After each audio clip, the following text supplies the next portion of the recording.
Hello. Is anybody there? No sign-ins yet? Nope. Oh, I'm by myself. That's okay. Well, I'm sure you will all slowly gather in to this talk this evening. So if you don't know me, my name is Kacey Stephensen. I'm a member of the Order of Bards, Ovates and Druids. Hello, Julie. Hello, Jody. Nice to see you all. And Georgia and Aiden. Awesome, yay, we got peoples. This is good. This is a good start. Yes, so I'm a member of the Order of Bards, Ovates and Druids, which is a worldwide Druid organisation. And within Australia, there's quite a few of us now. And among many other different Druid orders and along with ADF and BDO and others. And so tonight I'm going to do a brief discussion on mysticism in Druidry and poetic sight, and how these two relate within the Druid understanding of the world, at least for me, from my side of it. So this is kind of a personal, I suppose, expression, sharing of my insights, and also looking at, oh, hi Mom, how's it going? Also looking at creative influence from other people as well. So first of all, I wanted to ask you to think about, how do you understand mysticism within your own Druidic path? What does it mean to you? Have you thought about using the word? Does the word mean much to you at all in any way? I didn't really used to think of the word much until I started really meditating. And then I would read about meditation, and the word kind of mysticism would come up in connection with meditation. And so I looked into this, and I realized that this made a lot of sense for me, having experiences of this sense of connection with the universe, or some deeper spiritual connection with source, with nature.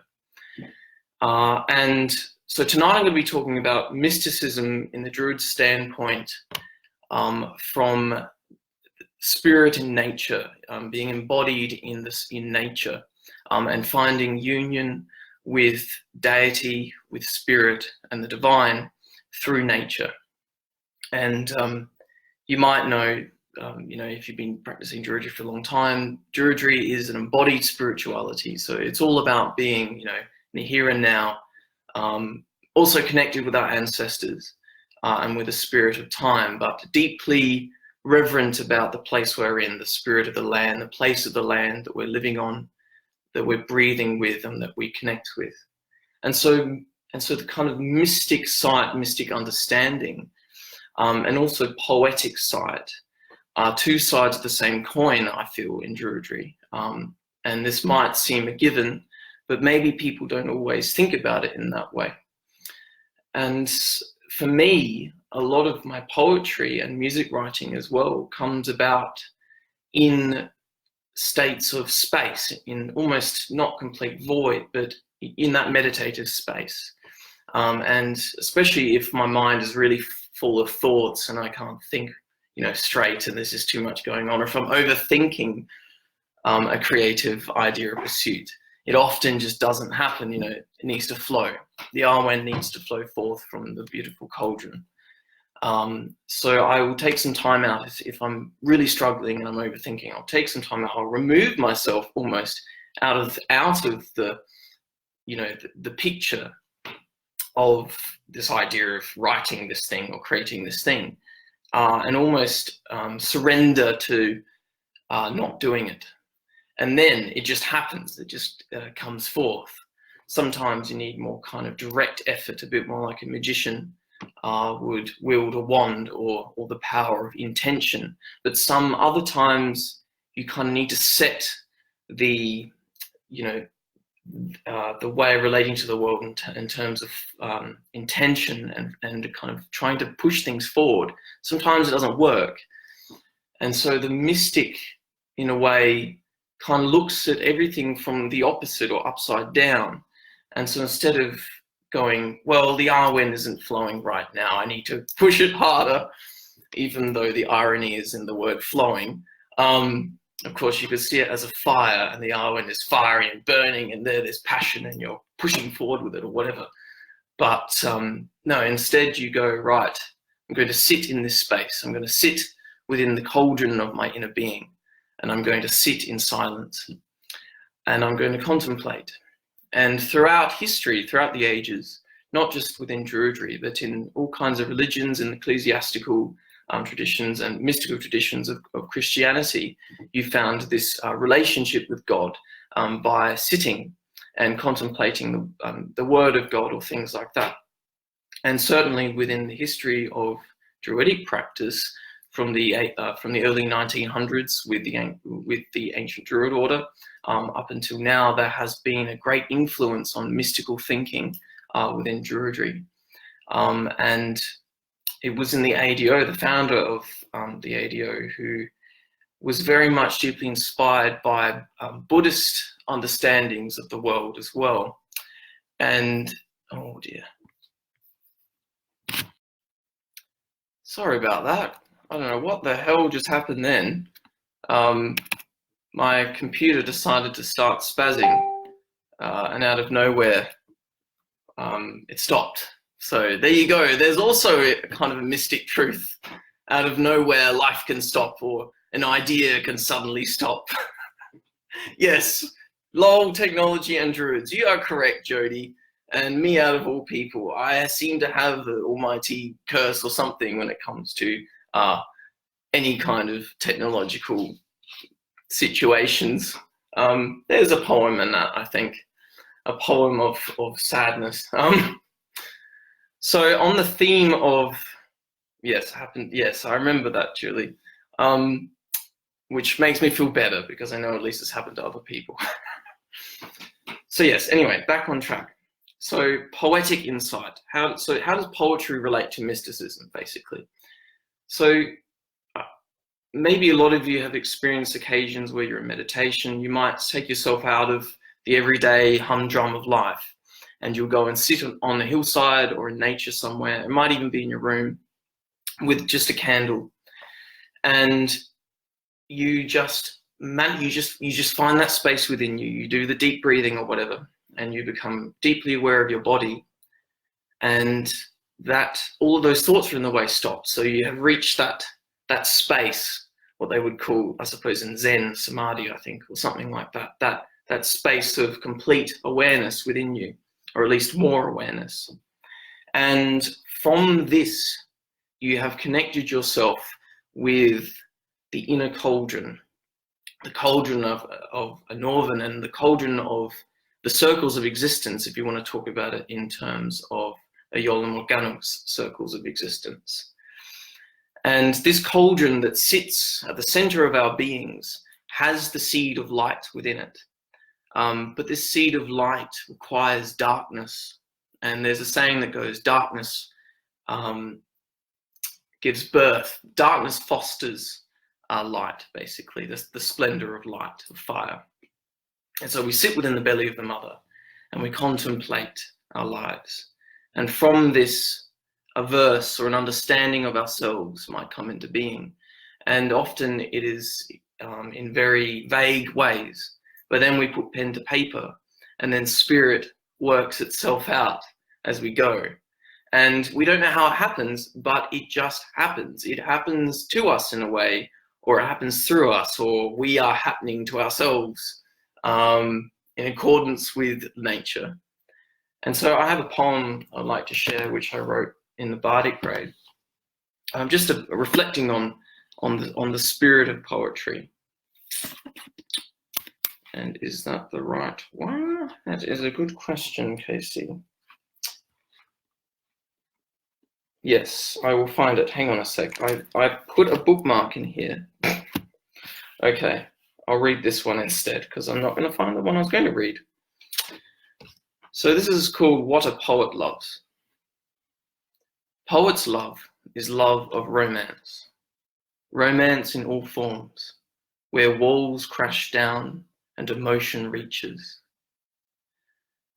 where men become wiser and women knowledge keepers, where sun and moon meet, where kiss meets affection, meets union.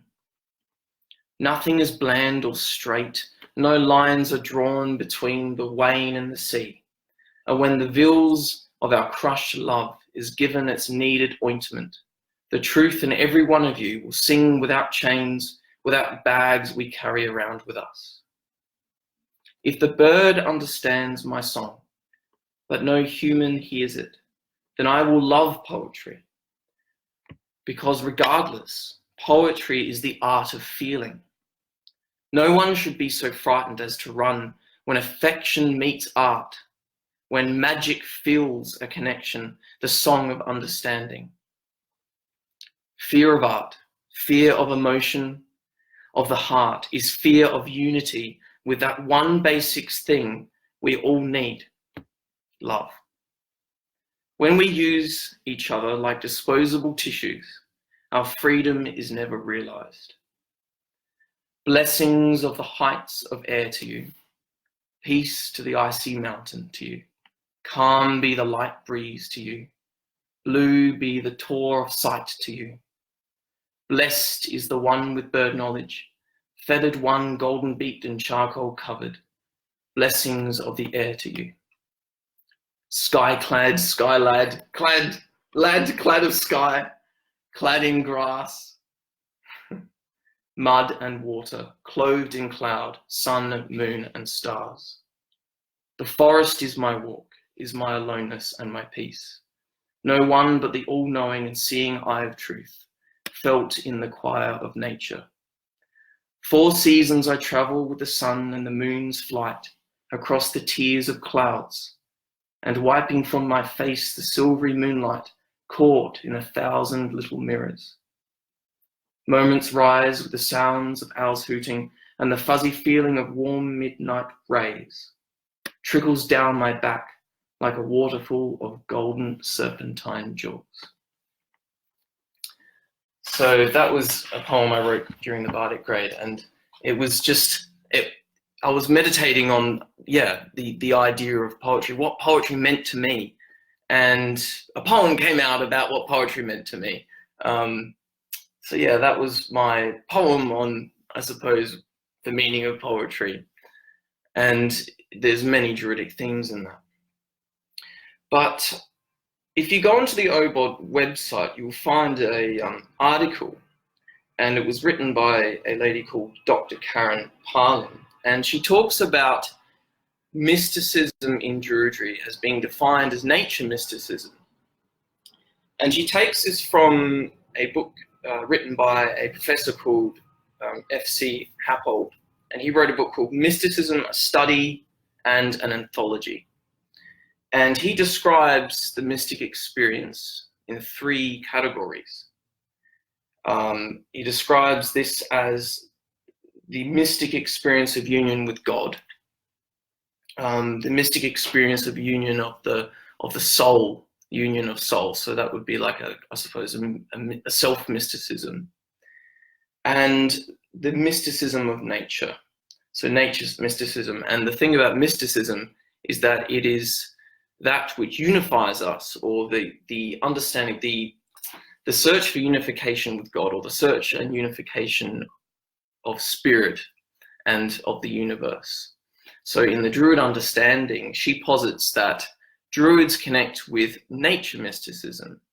And I think a lot of you will resonate, probably all Druids will agree, that Druidry is a nature mystic path. We want to find union, deep mystical, poetic and magical connection with nature. And if you're an animist, this will really resonate with you, that every rock and stone and tree and stream and flower, every person has an innate spirit, and the universe is inhabited and essentially, fundamentally, spirits and spirit. And so a nature mystic Druid will go out there and sit with the land or with a tree. And the peculiar thing about mysticism that I find quite interesting is that mysticism is not just a kind of religious understanding of you talking to a spirit which is outside of you. It goes beyond that, and it opens up this vista of potential, this gateway, where your sense of I, yourself, your understanding of who you are as an individual in this world, separate to the universe, that drops away for a while, and you become connected in union or part of with a nature spirit, or with the tree, or with the stones you're connecting with, or with the land around you. And it might be with other people as well. You might share a soul friendship with someone. And so I would classify those as mystical experiences. But when you go and sit with a tree and you make friends with a tree for long enough, and you spend time in silent contemplation of the nature of that tree and yourself, you may just experience this shift. And again, that's why I think poetic sight and mysticism go hand in hand, because what is hard to define in the rational mind with mysticism, poetry can grasp, like holding the sacred chalice of wisdom within your hand and tasting of the elixir of life. Yeah, where the external and internal meet. That's a really great point. Yes, absolutely. It is, and as above, so below, and all of those mystical understandings which you'll find throughout the occult and throughout paganism and magic. And of course, magic comes into it too. But I wanted to focus on, the mystic understanding tonight. Oh, I have 2 minutes. Okay, go, Kacey. I wanted to share a poem by Ross Nichols, who's an ancestor of Druidry, and especially of OBOD. And I had this one which I read, I typed out on my Facebook a while ago because I just love it so much. And it's called A Human Situation. I come from west into the east. I am from the place of recollecting, and my heart is strangely stirred. On my right hand is the place of fire, and at my left hand is water. For my right hand holds the sun, my father, and my left hand the moon, my mother. Before me are the diamonds of light. Their sword is in my hand with the long rays of dawn. Behind me is the cup of waters and wines, the bowl into which the diviner gazes.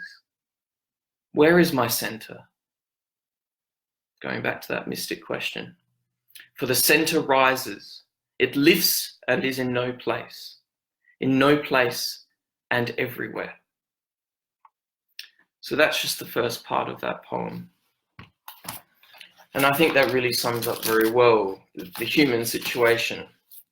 And in Druidry, we are looking for that immersion in the spirituality of nature, where the human soul finds this unification with the soul of the universe. And mix with that Celtic wisdom tradition and Celtic mythology and what we know about the Celtic peoples, and the fact that throughout their poetry there is so much immense animistic and pantheistic as well, mystical understandings. And especially, in Amagin's poem to Aaron, where he proclaims that he is of the sea and he is of the waves, and he is the head of a spear in battle, and all of these amazing things. And you find this as well in Welsh mythology, in Taliesin's tales. And so throughout the Celtic lands, we talk about the chase of Taliesin by the goddess Ceridwen. And I believe Julie did a lovely video on an Australian version of that last time. But bringing in all of the mythology and stories of our ancestors and the spirit of the land that we live on now, we can start to weave new poetry. And by weaving poetry, by writing down our deep connections with place, with space and time, and the spirit of the journey that encircles that along the way, new stories emerge from that and from that deep cauldron. So thank you for listening. I'm sorry that there was a break and that there will be 2 videos. But yes, thank you very much. And it's been a pleasure doing this video for you. And may the inner light shine brightly within you and the Arwen shine brightly within you always. Have a good night, guys.